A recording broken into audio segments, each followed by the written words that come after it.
இன்றைக்கி நம்ம என்ன பண்ண போகிறோம்னு பார்த்தாக்க கொஞ்சம் பசிச்சு. ஸோ வந்து ஸ்நாக்ஸ் சாப்பிட்லாம் அப்படின்னு சொல்லிட்டு நம்ம இன்றைக்கி பிரெட் ஆம்லெட் தான் பண்ண போகிறோம். அதுக்கு 2 முட்டை அல்லாக்கா உடச்சி ஊற்றிக்கிறோம். ஃபஸ்ட்டு ஊற்றிக்கிட்டு அது ஜீனி கொஞ்சம் போட்டுக்கிறோம். ஏன்னா கொஞ்சம் வந்து ஸ்வீட்டாக இருந்தால் நல்லாயிருக்கும், பிரெட்டு சாப்பிட்லாம். அடுத்து பால் கொஞ்சம் ஊற்றிக்கிறோம். ஏன்னா பால் கொஞ்சம் எக்ஸ்ட்ரா டேஸ்ட்டு தரும்.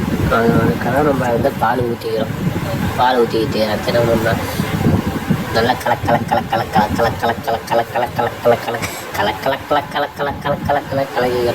அடுத்து தோசையில் போட்டு அதில் நெய்யை அப்படியே பரவாயில்ல தூவி விட்டுட்டோம்.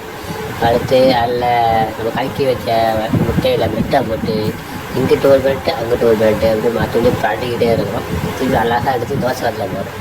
தோசைக்கல்லில் போட்டோடனே அதில் நம்ம வந்து பரட்டினதில் அதிகமாக இந்த முட்டை சைடெலாம் மடிஞ்சு போயிடுச்சு. அதனால் நம்ம கண்டிப்பாக லைட்டாக வச்சு போட்டுட்டு நம்ம வந்து பிரெட்டாக போட்டோம்.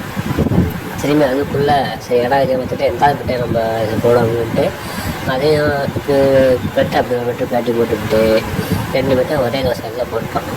ஃபஸ்ட்டு போட்ட வந்து முட்டை போல வந்து வெந்துடும். அதனால் என்ன பண்ணுறோம்னா அந்த வந்து பிரெட்டை எடுத்து திருப்பி போடுவோம். அதுக்கு முன்னாடி நெய்யை விட்டுவோம். நெய்யை விட்டு தான் எக்ஸ்ட்ரா டேஸ்ட் கிடைக்கும். ஸோ அதுக்காக நெய்யை விட்டுக்கிட்டோம். இப்போ நெய்யை விட்டுட்டு ஃபஸ்ட்டு 2 முட்டை திருப்பி போடுறோம். திருப்பி போட்டால் அழகாக வெந்துருக்கு. பரவாயில்ல, நல்லா வெந்துருக்கு. ஏன்னா தோசைலாம் சூடு வந்துட்டு திரும்பி இதை எடுத்து நம்ம அப்படியே டேஸ்ட் பண்ணி அப்படியே சாப்பிட வேண்டியதுதான். இதுதான் வந்து நமக்கு வந்து ஃபைனல் கிடைச்சா வந்து பிரெட்டு செம்ம டேஸ்ட்டாக இருந்துச்சு.